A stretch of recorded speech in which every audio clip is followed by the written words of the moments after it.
Hi, everybody, and welcome to episode number 8 now of the Tackling Sports Sponsorship Podcast. Jason's back with me. Ryan J. Owens was great to have in the office, but he's gone now, so unfortunately, Jason is back with us. I'm just happy I didn't lose my spot, Alex, because Ryan crushed it. That was an awesome podcast. I love what you guys do. So excited for even more athletes to come on the podcast and participate. So definitely keep an eye out for more athletes, maybe even some brands come and chat with you guys as well.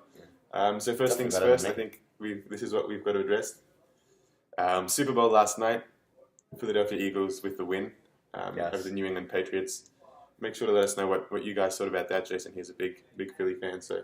You're not even asking me about it. You don't want me to start talking about the Eagles. No, because then I know that the podcast is just going to turn into like a 10-minute victory rant about like... I mean, I haven't... How Nick Foles is the greatest quarterback of all time and Tom Brady's nothing compared to him, so... You took the words right out of my mouth. That's exactly what I was going to say. So give us your 20-second thoughts of how it went down. I can't put it with 20 seconds, but I haven't stopped smiling. I haven't taken this jersey off. I actually slept in it. I couldn't really fall asleep, so I'm running on a couple hours of sleep, so I hope that's probably good for the podcast or video services. But I just hope you guys can hear me because I lost my voice yelling. But unbelievable and amazing night for the city of Philadelphia. I'm kind of happy I was in New York for it, not like tearing down the entire city of Philly. I don't think anyone's working tomorrow, but unbelievable, and we'll be back. I think it's the start of a dynasty.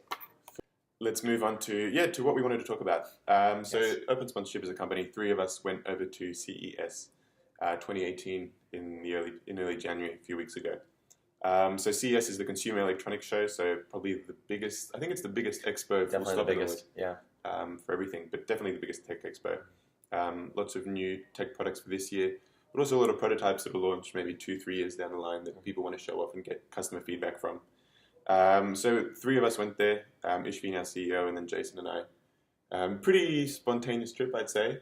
It's not something that we planned for a long time in advance. I know a lot of people, especially people exhibiting there, plan these things like years in advance, book out a booth, get customer meetings, all the way through the week, and then spend a lot of their marketing budget on that. Oh my God, it's huge. Well, we had a couple clients who were there, a bunch of clients who actually invited us to go, so hence the impromptu trip. And Vegas for 5 days was incredible. And it was great seeing not only our clients, but making new relationships too. Yeah, so I think the first reason we went was to keep that relationship going with our current clients. It's nice to meet people face to face that we speak to on the phone, maybe as much as once a week.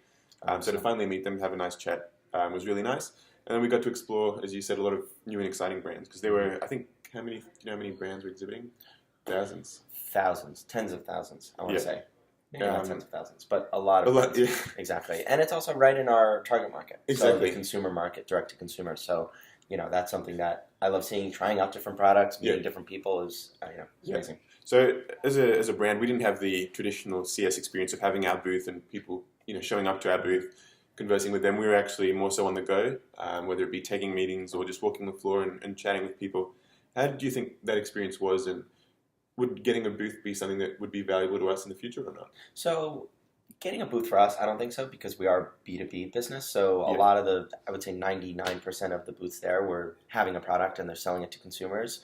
So it was nice being consumers. So being consumers of not only our clients' products or trying out their products, but seeing other products that we think would be awesome for athletes. And obviously, I'm sure you're going to get into it, but the Sports Zone there was incredible. So there was a whole Sports Zone at CES where there are brands that have to do with sports. So whether that's sleep technology, whether that's actual fitness products that, again, I'm sure we'll dive into a little bit. It was amazing for us to walk around because, again, we're on the hunt more or less just for products and brands that our athletes would love to promote. Exactly. So something that we try to sell every day, so it's good for us to actually experience it. Yeah, so just before we get onto the Sports Zone, one thing you mentioned is that we did get the chance to walk around as consumers, and we were there for business, but I found it hard at times to sort of, not try on cool VR goggles. I know you did the massage chair. No, I was in the massage chair every day, I think. Yeah, it's okay. Don't tell us, Shane. Yeah, no, we won't. So it's an amazing experience, I think, if anyone has the chance to go for business without committing to the whole booth marketing experience. I think I'd definitely recommend just going for a week. Seeing what there is to see, exciting tech, it's just crazy stuff that I think growing up I never thought would ever exist. So that was great. And then so let's go back into the Sports Zone. I think it was Sports Zone. That's the first year that it's first year. Which is crazy lucky for us because obviously we're totally correlated to sports. Exactly. So it was this whole section within the Sands Expo Hall, I think, which was in the Venetian building.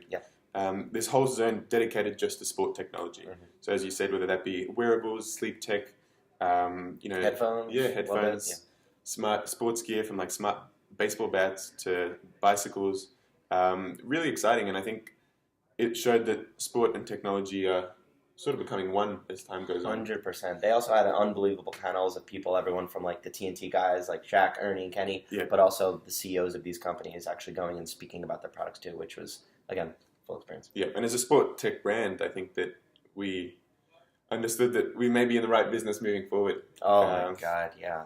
And it took long enough, I guess. Yeah. It's 2018 with CES.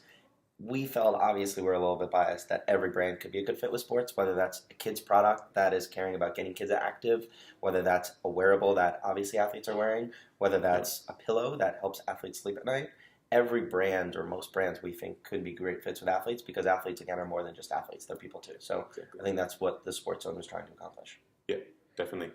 We spent, I think, 5 or 6 nights there. Felt like an eternity. I think we're pretty exhausted by the end of it. I know. But it's what did you think of the whole experience? Is it something, was it a positive outcome for us because we went, not knowing much about what was going to happen? Yeah, so I think it was twofold. Obviously, we're talking a lot about being consumers there, which is great, but I don't want to say distracting, but we didn't go just as consumers. We went visiting, I would say first and foremost, visiting clients that we have, meeting them face to face. Like you said, we have brands from all over the world. So there were brands from China there, from Taiwan there, who were clients of ours who we went and we actually tried out the products, which is incredible. Then there are brands here in the U.S., of course, that we're here in New York. We can't travel that much. Where we're going, like one example of that is Cryo Sleep, where I'm sure you saw they have a product called the Chili Bed, where it's a pillow that is both hot and cold, depending on who wants to sleep on it, at what times, by temperature, which our athletes are obsessed about, obviously. And we go and we actually, I was kind of sleeping on that for a good amount of time. But trying out the different products, of course, talking about different ways that we can improve our platform, and then also meeting new brands. So walking around booths, being consumers, but then also saying, have you ever worked with athletes before? Yeah. Do you think athletes use your product? And start the conversation there to see if we can get new brands, which we've been doing a lot of, which is exciting. Yeah.